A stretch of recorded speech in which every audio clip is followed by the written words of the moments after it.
Hello friends, welcome to all of you. एक बार फिर से आप सबका स्वागत है जीवन एजुकेशन के इस ऑनलाइन प्लेटफॉर्म पर। और हम डिस्कस कर रहे हैं कुछ मोस्ट इम्पोर्टेंट और सेलेक्टेड क्वेश्चंस के बारे में और मोस्ट इम्पोर्टेंट एमसीक्यू सेशन, जिसके अंदर हमने अभी तक कुछ सेशन डिस्कस कर लिए हैं और आज हम नेक्स्ट सेशन स्टार्ट कर रहे हैं। इस नेक्स्ट सेशन के अंदर हम काफ़ी इंपॉर्टेंट क्वेश्चंस लेकर आए हैं और मोस्ट ऑफ दी एक तरीके से कहें तो फाउंडेशन ऑफ नर्सिंग के क्वेश्चन अपन डिस्कस करने वाले हैं इस वीडियो के अंदर। और सारे क्वेश्चन बिल्कुल सेलेक्टेड क्वेश्चन है और मोस्ट रिपीटेडली क्वेश्चन है, जो कि कहीं ना कहीं एग्जाम में आपको देखने को मिलेंगे, क्योंकि लास्ट ईयर हर एग्जाम के अंदर इन क्वेश्चन में से क्वेश्चन देखने को मिला है। तो चलिए आज के इस सेशन को अपन स्टार्ट कर रहे हैं। सेशन का फर्स्ट क्वेश्चन आपके सामने है, लेकिन स्टार्ट करने से पहले आप सबसे यही कहना चाहूँगा, वीडियो को ज़्यादा से ज़्यादा लाइक करें, शेयर करें और चैनल पर फर्स्ट टाइम विजिट कर रहे हैं और चैनल को अभी तक सब्सक्राइब नहीं किया है तो चैनल को सब्सक्राइब करके बेल आइकन कॉल पे प्रेस कर ले, ताकि आने वाली हर जानकारी, हर अपडेट्स, हर सेशन आप तक अवेलेबल हो सके। चलिए आज के सेशन को मैं स्टार्ट कर रहा हूँ। आज के सेशन का अपना फर्स्ट क्वेश्चन है आपके सामने। आज के सेशन का फर्स्ट क्वेश्चन आपके सामने है।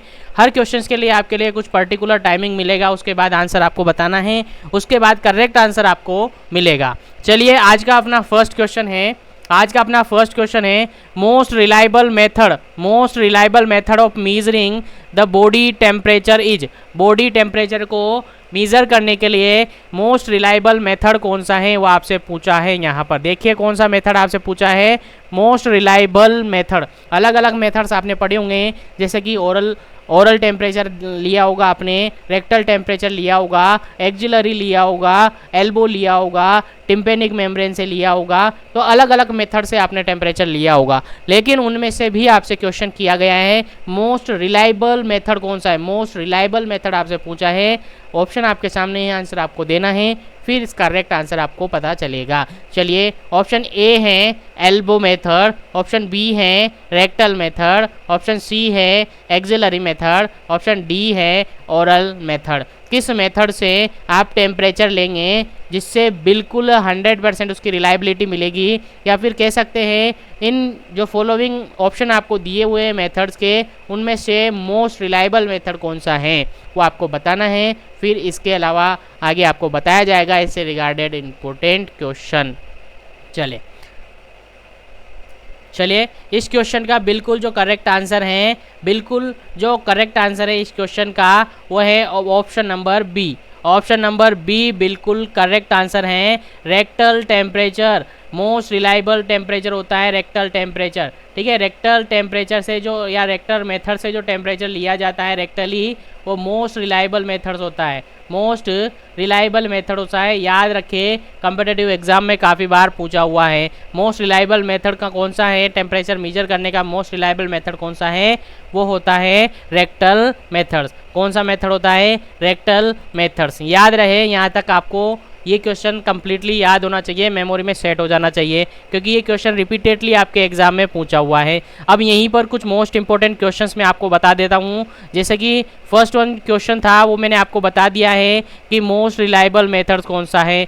मोस्ट रिलायबल मेथड कौन सा है, तो बता दिया है रेक्टल मेथड है, जो कि मोस्ट रिलायबल मेथड है। रेक्टल मेथड है, मोस्ट रिलायबल मेथड है। अब अपन बात करें, आगे अपन बात करें least reliable method. Least reliable method कौन सा है, यानी जिसको कम से कम रिलायबल माना जाता है, that is axillary method. That is axillary methods. याद रहे, दो क्वेश्चन हो गए। फर्स्ट क्वेश्चन तो most reliable, second question least reliable. Next question की बात करें तो मोस्ट कॉमनली यूज्ड मेथड कौन सा है, most commonly used method. Most commonly used method कौन सा है, तो मोस्ट कॉमनली यूज्ड मेथड है ओरल मेथड, या ओरल टेम्परेचर लेते हैं मोस्ट कॉमनली। ठीक है, उसके अलावा नेक्स्ट क्वेश्चन पूछा जा सकता है मोस्ट कन्वीनियंट और इजी मेथड कौन सा है। मोस्ट कन्वीनियंट और इजी मेथड कौन सा है, that is axillary method. That is axillary method. तो यहाँ पर 4 क्वेश्चन आपको याद होंगे, 4 क्वेश्चन याद होंगे। पहला क्वेश्चन मोस्ट रिलायबल मेथड कौन सा है, टेम्परेचर मेजर करने का मोस्ट रिलायबल मेथड कौन सा है, that is rectal method. Next question की बात करें तो लीस्ट रिलायबल मेथड कौन सा है, that is axillary method. Third question की बात करें, मोस्ट कॉमनली यूज्ड मेथड कौन सा है, दैट इज ओरल टेम्परेचर या ओरल रूट या ओरल मेथड। उसके बाद नेक्स्ट फोर्थ क्वेश्चन की बात करें, मोस्ट कन्वीनियंट मेथड या मोस्ट इजीली मेथड, जिसको इजीली परफॉर्म कर सकते हैं, दैट इज एक्सिलरी मेथड। तो ये 4 क्वेश्चन यहाँ पर आपको याद रखने हैं। चारों क्वेश्चन में से एक ना एक क्वेश्चन आपको कम्पिटिटिव एग्जाम में आगे कहीं ना कहीं देखने को मिल सकता है। तो उम्मीद है पहला क्वेश्चन आपको समझ आ गया। आगे चलते हैं अपन नेक्स्ट क्वेश्चन पर। आगे चलते हैं नेक्स्ट क्वेश्चन पर, question number second. Question number second आपके पास है और काफ़ी इंपॉर्टेंट क्वेश्चन है, तो याद रहे, काफ़ी बार ये रिपीट हुआ क्वेश्चन है। What is the correct stage of the dying person. एक करेक्ट स्टेज आपको बतानी है एक डाइंग पर्सन की। डाइंग पर्सन के लिए करेक्ट अरेंजमेंट या करेक्ट स्टेज आपको बतानी होगी। आपने पढ़ी होगी ये स्टेजेस कहीं ना कहीं। पहले ऑप्शन में आपको करेक्ट आंसर बताना है, फिर आपको इसके बारे में जानकारी दी जाएगी। तो इस क्वेश्चन के अंदर फर्स्ट वन ऑप्शन है डाइंग पर्सन की क्या क्या स्टेजेज होती है, वो करेक्ट स्टेज आपको बतानी है। फर्स्ट वन ऑप्शन है, ए ऑप्शन है एंगर, डिप्रेशन, बार्गेनिंग और डिनायल और एक्सेप्टेंस। सेकेंड ऑप्शन है डिनायल, डिप्रेशन, बार्गेनिंग, एंगर और एक्सेप्टेंस। सी ऑप्शन है डिप्रेशन, डिनायल, एंगर, बार्गेनिंग और एक्सेप्टेंस। डी ऑप्शन है डिनायल, एंगर, बार्गेनिंग, डिप्रेशन और एक्सेप्टेंस। अब सारे ऑप्शन पढ़ने के बाद आपको कन्फ्यूज़न हो गया। कन्फ्यूज़न होना ही है, कन्फ्यूज़न नहीं रखना है। आपको ऑप्शन को एक बार फिर से देखना है, आंसर क्या रहेगा ऑप्शन आपको बताना है। डाइंग पर्सन के लिए एक करेक्ट स्टेज आपको बतानी है, तो आंसर आपको बताना है, उसके बाद आपको आंसर मिल जाएगा। क्या इसका करेक्ट आंसर है, आपको आंसर बताना है। चलिए जल्दी से आंसर बता दीजिएगा, फिर इसका करेक्ट आंसर आपको पता चल जाएगा।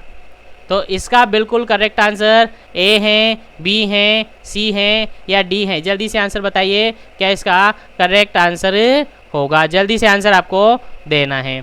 चलिए इस क्वेश्चन का बिल्कुल करेक्ट आंसर है ऑप्शन नंबर डी, बिल्कुल करेक्ट आंसर है। ऑप्शन नंबर डी बिल्कुल करेक्ट आंसर है।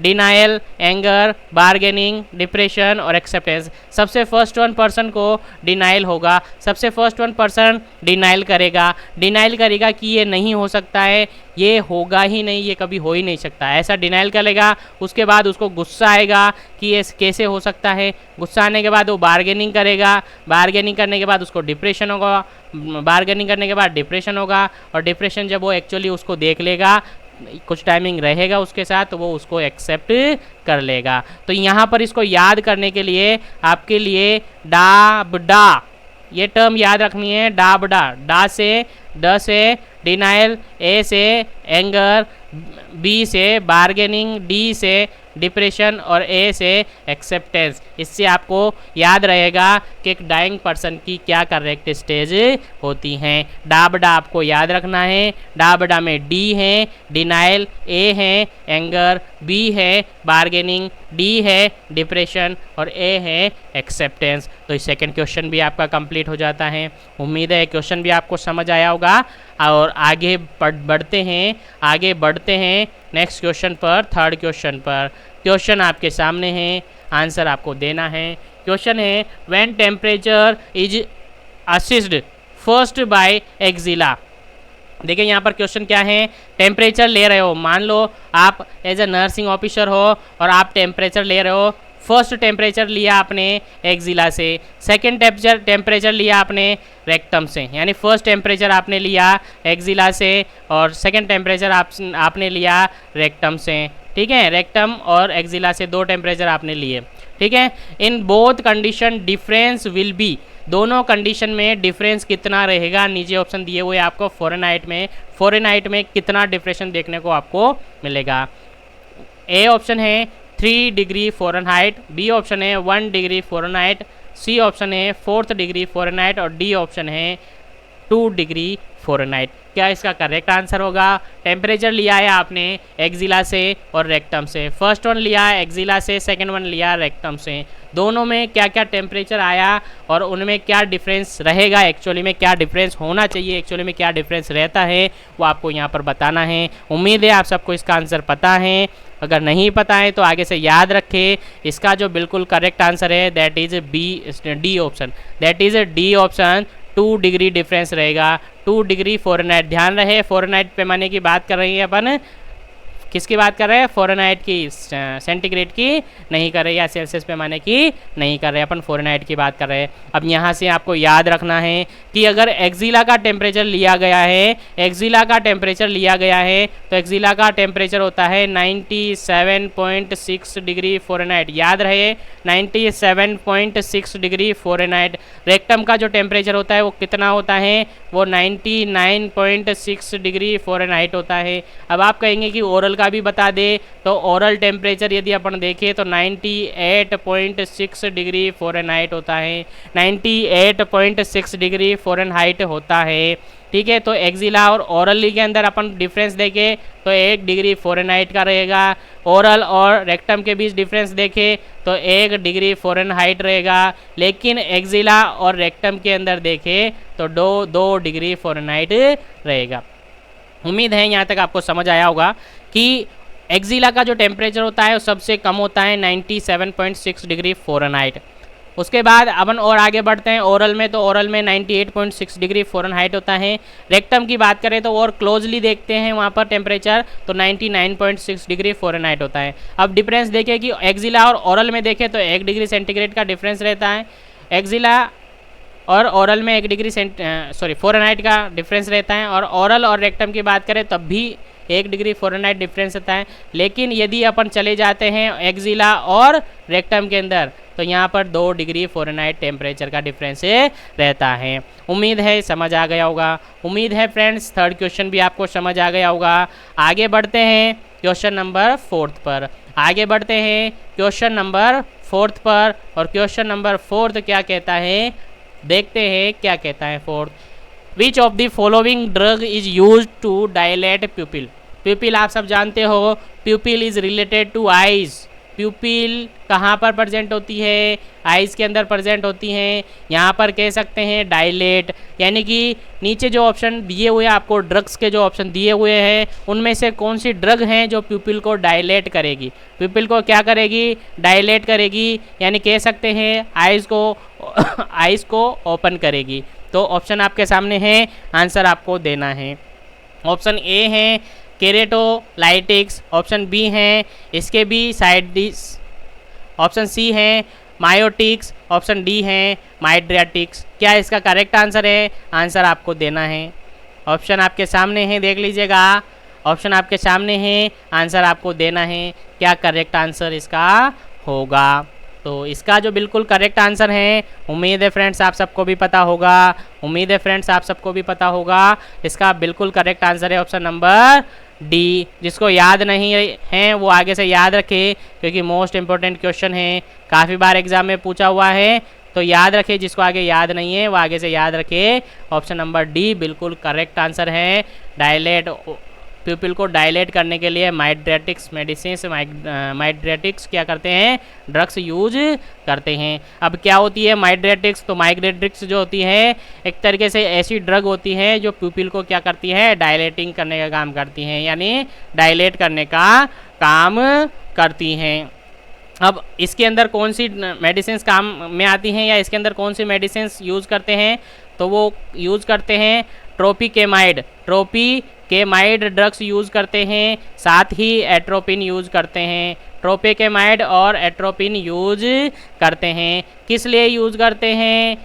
आइज़ को या फिर प्यूपिल को डायलेट करने के लिए यूज़ करते हैं। यहीं पर आप देखें तो ये जो मायोटिक्स जो ड्रग हैं ये कॉन्स्ट्रिक्ट करने का काम करती हैं। क्या करने का? कॉन्स्ट्रिक्शन का काम करती हैं, यानी जस्ट अपोजिट हैं। माइड्रेटिक्स के जस्ट अपोजिट जो ड्रग हैं वो हैं मायोटिक्स। तो माइड्रेटिक्स तो डायलेट करती हैं और मायोटिक्स क्या करती हैं? कॉन्स्ट्रिक्ट करती हैं। और इसके अंदर ड्रग्स की अपन बात करें तो ड्रग्स आपने पढ़ी होगी पिलोकार्पिन, ड्रग आपने पढ़ी होगी पिलोकार्पिन। आई थिंक यहाँ तक आपको समझ आ गया होगा। तो फोर्थ क्वेश्चन भी आपको समझ आ गया। आगे चलते हैं अपन नेक्स्ट क्वेश्चन पर। क्वेश्चन नंबर 5 पर। लेकिन आगे बढ़ने से पहले वीडियो को लाइक नहीं किया है तो लाइक कर दीजिए, चैनल को सब्सक्राइब नहीं किया है तो चैनल को सब्सक्राइब करके बेल आइकन कॉल पर प्रेस कर दीजिए। साथ ही टेलीग्राम चैनल का लिंक आपको नीचे मिलेगा, जहां पर आपको हर चीज़, हर नोट्स की PDF अवेलेबल करवाई हुई है, तो उसको भी आप ज्वाइन कर लीजिए।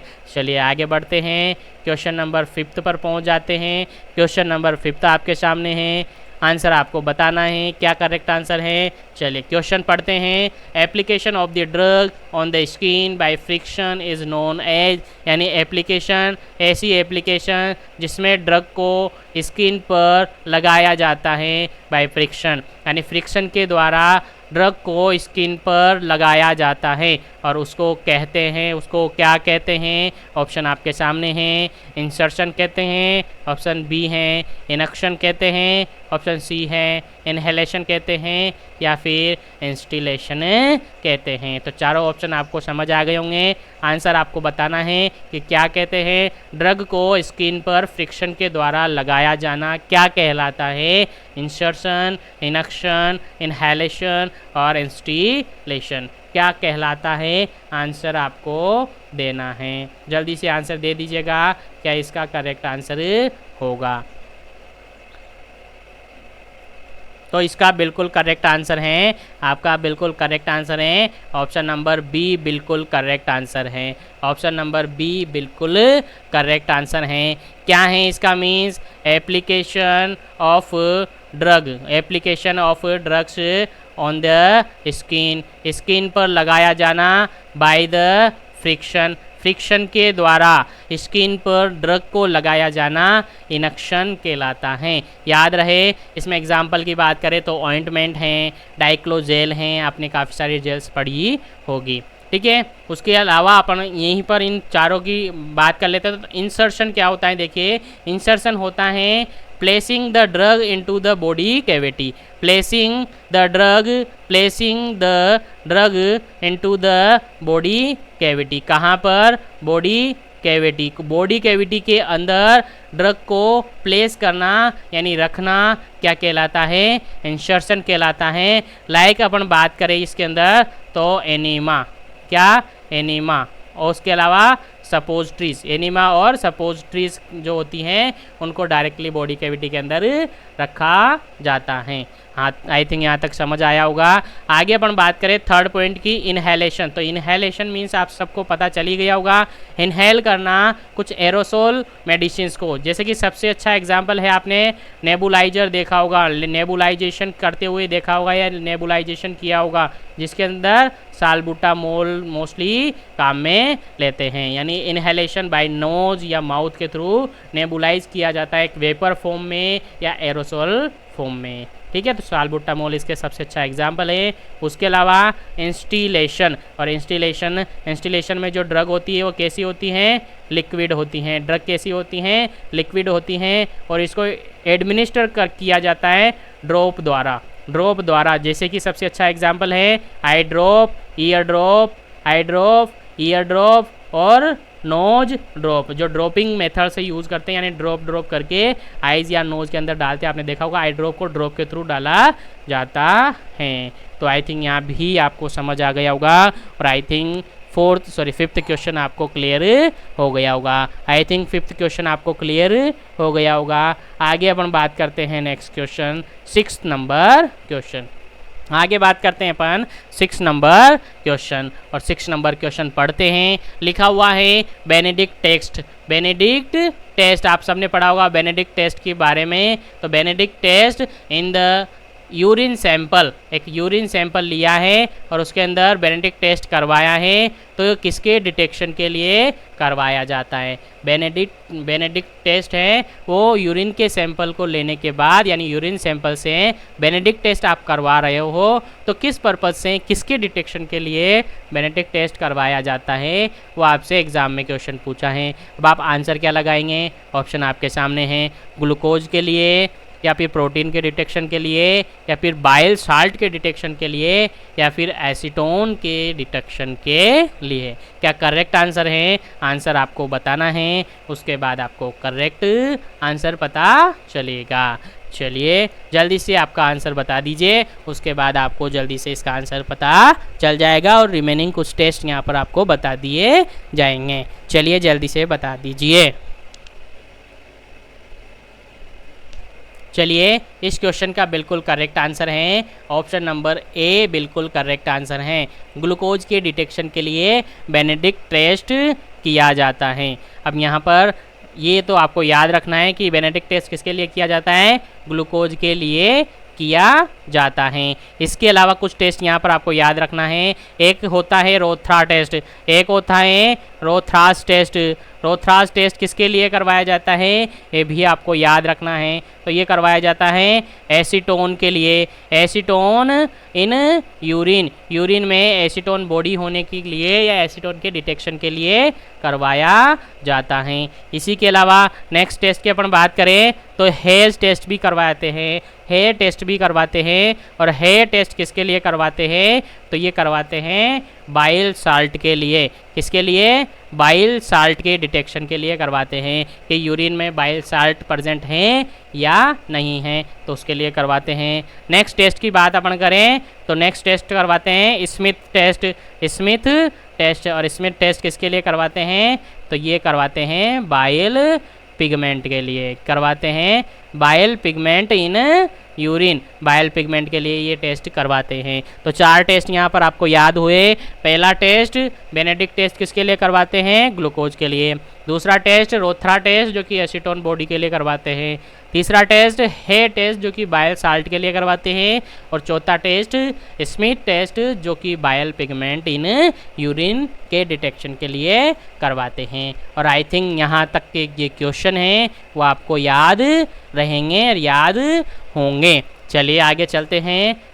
अभी तक आपने 6 क्वेश्चन डिस्कस किए और आई थिंक वो आपको समझ आ गए। अब अपन बात करते हैं क्वेश्चन नंबर 7 की। 7 क्वेश्चन कहता है the angle of insertion for intramuscular injection is. बहुत ही अच्छा क्वेश्चन यहाँ पर है। आप आईएम इंजेक्शन एडमिनिस्टर कर रहे हो, कौन सा इंजेक्शन, आईएम यानी इंट्रामस्कुलर इंजेक्शन आप इंसर्ट कर रहे हो, तो उसको किस एंगल पर इंसर्ट करेंगे, कितने एंगल पर आईएम इंजेक्शन को आप एडमिनिस्टर करेंगे, तो आपको बताना है आंसर। क्या इसका करेक्ट आंसर है, ऑप्शन आपके सामने है 15 डिग्री एंगल पर, उसके बाद 90 डिग्री एंगल पर, उसके बाद सी ऑप्शन है 25 डिग्री एंगल पर, डी ऑप्शन है 45 डिग्री एंगल पर। तो बताइए क्या इसका बिल्कुल एक्यूरेट आंसर होगा, आंसर आपको देना है। आईएम इंजेक्शन की अपन बात कर रहे हैं, तो आईएम इंजेक्शन की अपन बात कर रहे हैं, आंसर आपको बताना है, जल्दी से आंसर आपको बताना है।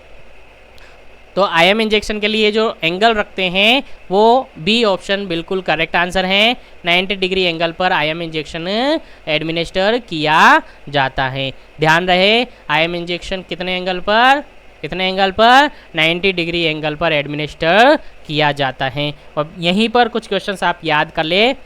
आईएम इंजेक्शन की अपन ने बात कर ली, यहीं पर अपन आईडी इंजेक्शन की बात करें। आईडी मतलब इंट्राडर्मल, इंट्राडर्मल इंजेक्शन की अपन बात करें तो इंट्राडर्मल जो इंजेक्शन लगवाया जाता है वो लगाया जाता है 10 डिग्री से 15 डिग्री एंगल पर, 10 डिग्री से 15 डिग्री एंगल पर। और आइडियली अपन याद रखें तो 15 डिग्री एंगल पर लगाते हैं। याद रहे क्वेश्चन एग्जाम में पूछा हुआ है। अमाउंट की बात करें, यहीं पर अमाउंट की यदि अपन बात करें कि आईडी इंजेक्शन के लिए एक मैक्सिमम या मिनिमम जो अमाउंट रखते हैं वो कितना रखते हैं, 0.5 ml रखते हैं। और 0.5 ml ही एडमिनिस्टर करते हैं, 0.5 ml ही एडमिनिस्टर करते हैं। यहीं पर आपको इसकी मोस्ट कॉमन साइट भी याद रखनी है कि इंट्राडर्मल इंजेक्शन की मोस्ट कॉमन साइट कौन सी है। बाकी साइट कहीं पर भी इसको लगा लेते हैं, ऐसा कोई इशू नहीं है। जहाँ भी इंट्राडर्मल लगाया जाता है तो जहाँ पर आपको सूटेबल लगता है वो लगा देता है। लेकिन मोस्ट कॉमन की यदि मैं बात करूँ तो मोस्ट कॉमन होती है इसकी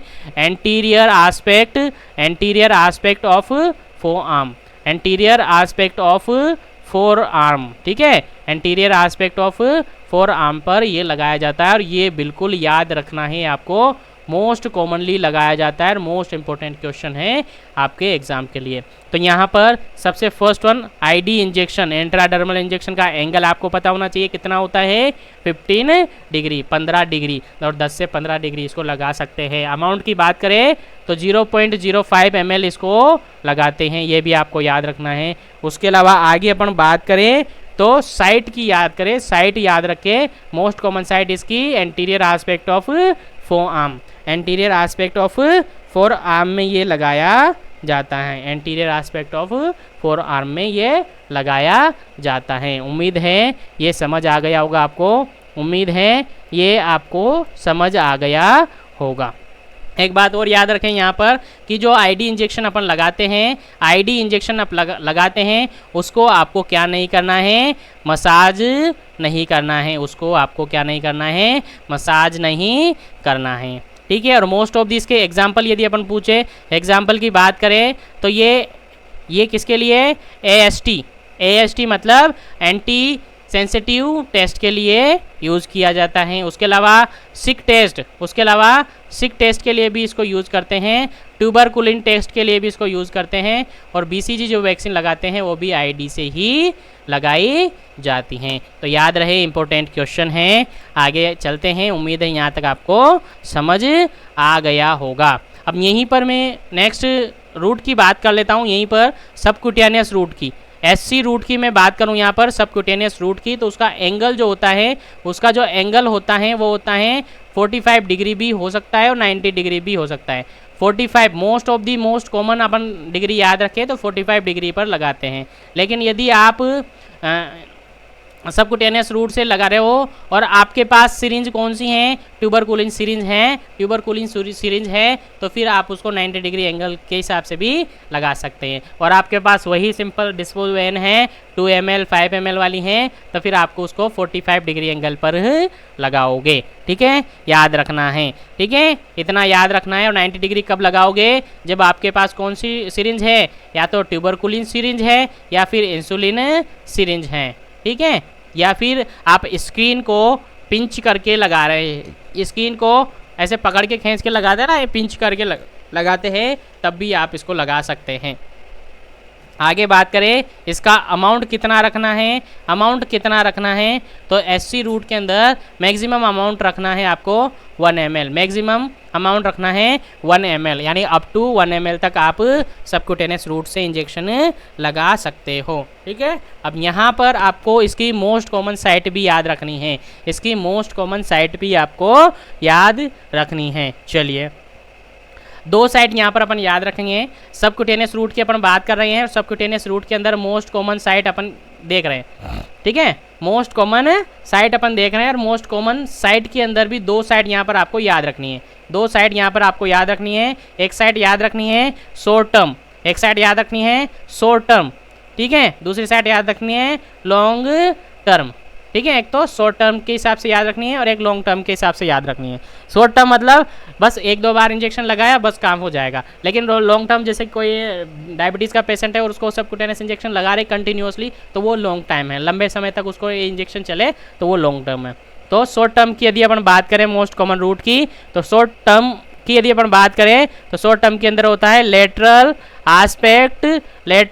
aspect of upper arm, lateral aspect of upper arm, याद रखिए ये मोस्ट कॉमन रूट हैं। शॉर्ट टर्म यूज के लिए मोस्ट कॉमन रूट हैं lateral aspect of upper arm. अब लॉन्ग टर्म की यदि अपन बात करें, लॉन्ग टर्म में सबक्यूटेनियस इंजेक्शन लगा रहे हैं तो वो लगाते हैं अराउंड अम्बलाइकस, ठीक है, अराउंड अम्बलाइकस, यानी ये अम्बलाइकस हैं, इसके चारों तरफ इसको अपन लगा सकते हैं। तो लॉन्ग टर्म के लिए मोस्ट कॉमन रूट है अराउंड अम्बलाइकस और शॉर्ट टर्म है lateral aspect of upper arm, lateral aspect of upper arm. उम्मीद है ये सारी चीज़ें आपको समझ आ गई होगी, उम्मीद है जो रूट में आपको बताया हूँ वो आपको समझ आ गया होगा। अब आगे बात कर लेते हैं अपन आईडी, यहाँ पर किसकी बात कर रहे थे अपन, IM इंजेक्शन की। और IM इंजेक्शन के अंदर अपन ने इसका एंगल पता कर लिया था, 90 डिग्री एंगल पर इसको लगाते हैं, 90 डिग्री एंगल पर इसको लगाते हैं।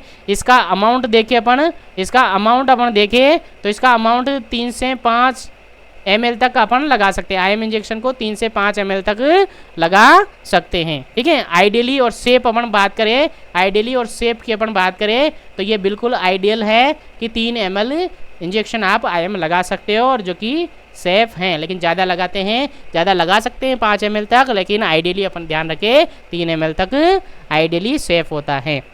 उसके बाद इसकी मोस्ट कॉमन साइट अपन देखें, मोस्ट कॉमन साइट आप देखें तो मोस्ट कॉमनली आप सबको पता ही है बटक्स पर लगाए जाते हैं। और बटक्स पे कौन सी मसल्स पर लगाए जाते हैं? बटक्स पे कौन सी मसल होती है? Gluteal muscle. बस मसल कौन सी होती है? Gluteal muscle. और आप शोल्डर पे भी लगाते हैं तो डेल्टोइड मसल, ठीक है। तो डेल्टोइड मसल और ग्लूटियल मसल, डेल्टोइड मसल ये कहाँ पर? शोल्डर पे। और ग्लूटियल मसल कहाँ पर होती है? ग्लूटियल मसल कहाँ पर होती है?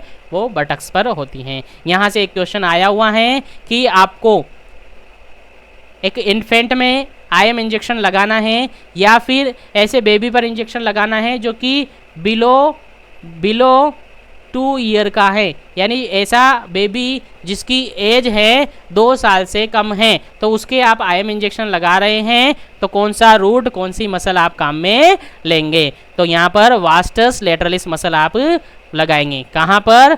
वास्टस लेटरलिस मसल पर आप इंजेक्शन लगाएंगे, जो कि काफ़ी इंपॉर्टेंट है क्वेश्चन और काफ़ी बार ये क्वेश्चन पूछा हुआ है, तो इस क्वेश्चन को आपको भूलना नहीं है। उम्मीद है यहाँ तक के क्वेश्चन आपको समझ आ गए होंगे। चलिए आगे बात करते हैं अपन नेक्स्ट क्वेश्चन पर। तो 7 नंबर क्वेश्चन आपको समझ आ गए होंगे। अब अपन बात करते हैं नेक्स्ट क्वेश्चन। नेक्स्ट क्वेश्चन आपके सामने है, आंसर आपको बताना है। क्वेश्चन है the most preferred IM injection, intramuscular injection site for new born baby और इन्फेंट। जस्ट अभी क्वेश्चन बताया मैंने, इन्फेंट और न्यू बोर्न के अंदर कौन सी मसल में इंजेक्शन लगाते हैं, कौन सी साइट में इंजेक्शन लगाते हैं। तो ऑप्शन आपके सामने है, आंसर उम्मीद करता हूँ आप सबको पता होगा। ये ऑप्शन है डोर्सोग्लूटियल मसल या डोर्सोग्लूटियल साइड। ऑप्शन सी है डेल्टोइड साइड। ऑप्शन सी है वेंट्रोग्लूटियल साइड और ऑप्शन डी है vastus lateralis side. Dorsogluteal side, deltoid side, ventrogluteal side और वास्टस लेटरलिस साइड। एक इन्फेंट और न्यूबॉर्न के अंदर आपको इंजेक्शन लगाना है। और जस्ट अभी थोड़ी देर पहले मैंने बताया आपको कि बिलो 2 ईयर का चाइल्ड है तो उसको कौन सी मसल पर इंजेक्शन लगाते हैं? That is option number D बिल्कुल करेक्ट आंसर है, वास्टस लेटरलिस मसल पर इंजेक्शन लगाते हैं। आई थिंक आपको यहाँ तक क्लियर हो गया होगा। और आगे चलते हैं अपन नेक्स्ट क्वेश्चन पर। लेकिन क्वेश्चन पर चलने से पहले अभी तक लाइक नहीं किया है वीडियो को तो लाइक कर दीजिए, चैनल को सब्सक्राइब नहीं किया है तो चैनल को सब्सक्राइब कर लीजिए ताकि आने वाली हर वीडियो आप तक पहुंच सके। चलिए आगे अपन बात करते हैं नेक्स्ट क्वेश्चन नंबर 9 की। क्वेश्चन नंबर 9 की अपन बात कर रहे हैं और काफ़ी इंपॉर्टेंट क्वेश्चन है। देखिए, the condition in which the urine can not be expelled from the bladder is known as. देखिए यहाँ पर काफ़ी सारे क्वेश्चन पढ़ेंगे, काफ़ी सारे स्टूडेंट हैं जो क्वेश्चन को पढ़ेंगे और क्वेश्चन को पढ़ने के बाद डायरेक्टली आंसर इसमें लगा देंगे, क्वेश्चन को समझने की कोशिश नहीं करेंगे। मैंने हर सेशन में बताता हूँ कि क्वेश्चन में कुछ समझने की कोशिश नहीं करेंगे, कुछ ढूंढने की कोशिश नहीं करेंगे, लेकिन क्वेश्चन के अंदर छिपा हुआ है नोट, लेकिन कोई इसको पढ़ेंगे नहीं और बिल्कुल आंसर लगा देंगे बिना देखे आंख बंद करके। तो आपको समझना है यहाँ पर नोट लगा हुआ है, यानी ऐसी कंडीशन जिसके अंदर urine can not expelled, urine expelled नहीं होता है फ्रॉम ब्लैडर, ब्लैडर से, ब्लैडर जो होता है यूरिनरी ब्लैडर होता है उससे यूरिन आगे एक्सपेल्ड नहीं होता है। ऐसी कंडीशन को क्या कहते हैं वो आपको बताना है, लेकिन नोट को नहीं पढ़ेंगे काफ़ी सारे कैंडिडेट और क्या पढ़ लेंगे कि यूरिन यूरिन ब्लैडर से क्या हो रहा है, एक्सपेल्ड आउट हो रहा है, तो ऐसी कंडीशन को क्या कहते हैं और फिर अपना आंसर गलत कर देंगे। लेकिन आपको ऐसा नहीं करना है, आपको क्वेश्चन को सही से पढ़ना है और आंसर देना है। तो क्वेश्चन यहाँ पर था कि ऐसी कंडीशन जिसमें यूरिन एक्सपेल्ड नहीं होता है ब्लैडर से, ऐसी कंडीशन को क्या कहते हैं? ऑप्शन आपके सामने है मिक्सचुरेशन, सप्रेशन, ऑप्शन सी है इनकंटिनेंस, ऑप्शन डी है retention of urine, retention of urine. Answer बताइए क्या इसका करेक्ट आंसर है, फिर आपको आंसर भी बताया जाएगा और इसका एक्सप्लेनेशन भी बताया जाएगा। तो इस क्वेश्चन का बिल्कुल करेक्ट आंसर है, इस क्वेश्चन का बिल्कुल करेक्ट आंसर है option number D. Option number D बिल्कुल करेक्ट आंसर है, retention of urine, retention of urine यानी ऐसी कंडीशन जिसके अंदर ब्लैडर से यूरिन एक्सपेल्ड आउट नहीं होता है, उस कंडीशन को रिटेंशन ऑफ यूरिन कहेंगे। लाइक ये आपका ब्लैडर है और ब्लैडर से यूरिन है वो आगे पास आउट नहीं हो रहा है, ब्लैडर से यूरिन है जो कि पास आउट नहीं हो रहा है, एक्सपेल्ड नहीं हो रहा है, तो ऐसी कंडीशन में यूरिन क्या होगा, यूरिन क्या होगा, ब्लैडर के अंदर ही रिटेंड होने लग जाएगा, ब्लैडर के अंदर ही एक्यूमुलेट होने लग जाएगा और ऐसी कंडीशन को क्या कहते हैं, रिटेंशन ऑफ यूरिन कहते हैं। ठीक है, the condition in which urine can not be expelled from the bladder, ठीक है, और यूरिन एक्यूमुलेट और retain in the bladder that is known as retention of urine. याद रखे, इंपॉर्टेंट है। यहीं पर इसका जस्ट अपोजिट, जो कि अगर इस नोट को आप ध्यान नहीं रखते हैं, गलत मान लेते हैं या फिर नोट को पढ़ते नहीं है, तो उस कंडीशन में आप आंसर लगाते हो इनकंटिनेंस ऑफ यूरिन। तो इनकंटिनेंस ऑफ यूरिन मीन्स ये होता है कि loss of voluntary control, loss of the voluntary control कहाँ से, spontaneously passing the urine from the bladder, यानी ऐसी कंडीशन हो जाती है जहाँ पर जो कंट्रोल होता है, जैसे कि ये ब्लैडर है और इस ब्लैडर पर आपका कंट्रोल होता है, वॉलंटरी कंट्रोल होता है, वो आप क्या हो जाता है, लॉस हो जाता है, वॉलंटरी कंट्रोल क्या हो जाता है, लॉस हो जाता है और फिर यहाँ से यूरिन क्या होता जाता है, एक्सपेल्ड आउट होता जाता है, जिसको अपन कहते हैं ड्रिपलिंग कहते हैं या ड्रिपिंग कहते हैं, ड्रिपलिंग कह सकते हैं या ड्रिपिंग कहते हैं, यानी कंटिन्यूसली ब्लैडर से यूरिन आउट होता जाता है, पास होता जाता है, पास होता जाता है, उस कंडीशन को कहते हैं इनकंटिनेंस ऑफ यूरिन। याद रखिए, इंपॉर्टेंट क्वेश्चन है। चलिए, उम्मीद है यहाँ तक आपको क्वेश्चन समझ आ गए होंगे। आगे अपन बात करते हैं next question number 10।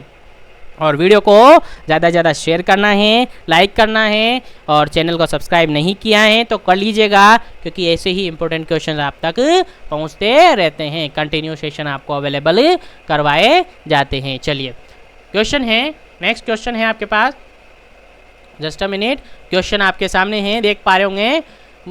Common site for the lumbar puncture, LP आपने पढ़ा होगा, एलपी प्रोसीजर के बारे में काफ़ी इंपॉर्टेंट है। अब एलपी प्रोसीजर कर रहे हैं अपन एडल्ट के अंदर, एडल्ट के अंदर एलपी प्रोसीजर लंबर पंक्चर करवा रहे हैं, सीएसएफ आप एस्पायरेट कर रहे हैं, तो ऐसी कंडीशन में कौन सी पोजीशन या कौन सी वर्टिब्रा में, कौन सी वर्टिब्रा से आप सैंपल लेते हैं। ऑप्शन ए है फर्स्ट लंबर वर्टिब्रा से, ऑप्शन बी है बिटवीन लंबर थर्ड और लंबर फोर्थ से, ऑप्शन सी है between thorax and lumbar vertebra से, ऑप्शन डी है लंबर और सेक्रल वर्टिब्रा से। क्या इसका करेक्ट आंसर है, आंसर आपको देना है, उसके बाद इसका करेक्ट आंसर आपको पता चल जाएगा। तो इसका जो बिल्कुल करेक्ट आंसर है वो आप बता दीजिए, तो इसके बाद में इसका सही आंसर आपको बता दूंगा।